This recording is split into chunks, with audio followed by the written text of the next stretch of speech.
Burt Mustin is with us tonight. He is a lovely gentleman. He's a nonogenarian.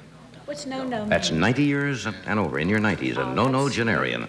And he'll be appearing in a weekly comedy series called Love Nest, beginning in January. Would you welcome Burt Mustin?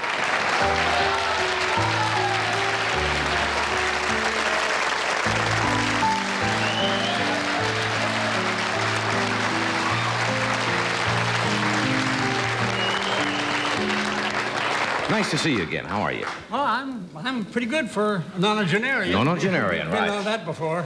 You're really going to be in a series called Love Nest. Yeah.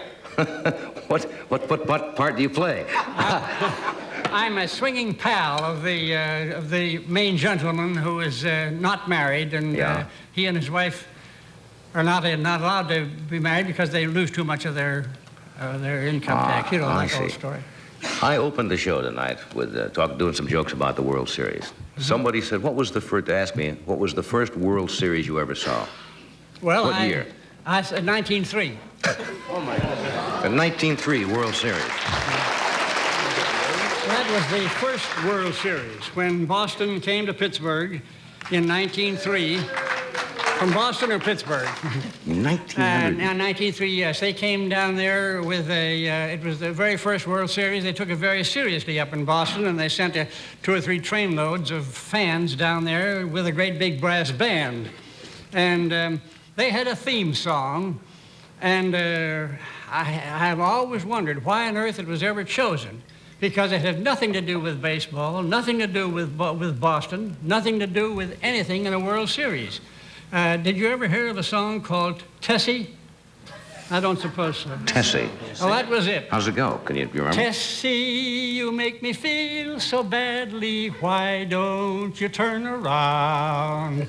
Tessie, you know I love you madly. My heart is on the ground. Now, can you imagine anything less likely to...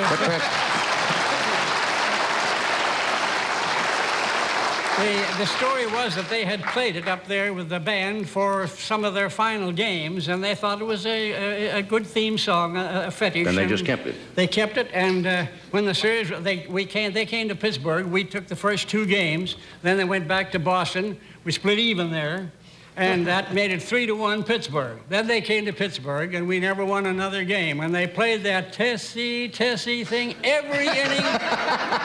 And in Pittsburgh, for 10 years after that, the song Tessie was outlawed. You weren't allowed to play it in the city limits. 1903. 1903.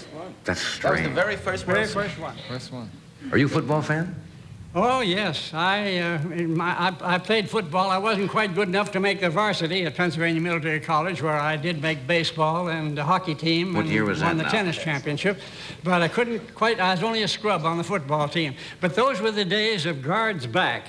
And if you were to have an argument back around the turn of the century as to who would be the greatest guard in football history, Walter Camp said that the greatest guard in the world was from Yale by the name of Pud Heffelfinger.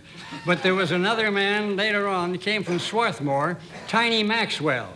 Tiny Maxwell weighed 270 pounds, could do the 100 yards in 11 seconds, and with him lined up as a protective guard, all the halfback and fullback had to do was just fill in behind him, and he'd sweep the whole team right on over to the goal line. A magnificent player.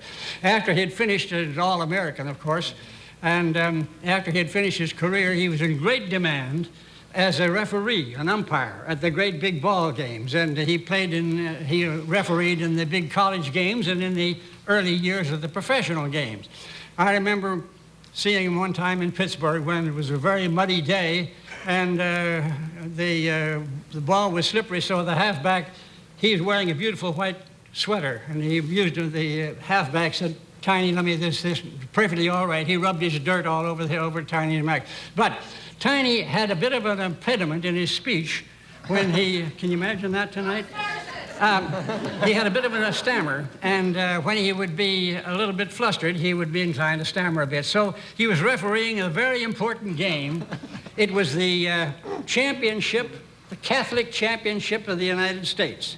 Now, this was before the days of Notre Dame and Fordham. This was the 2 great big teams then were Georgetown and Holy Cross. And when they went at each other, it was like a bunch of Kilkenny cats. It was all for blood.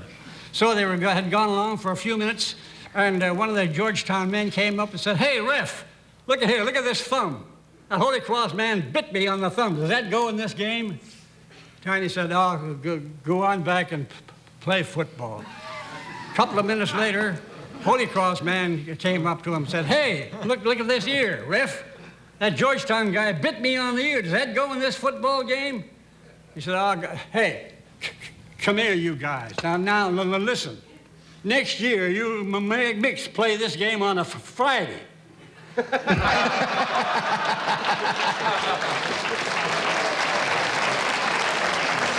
me take a break here, Burt. We'll be right back after this. Stay with us.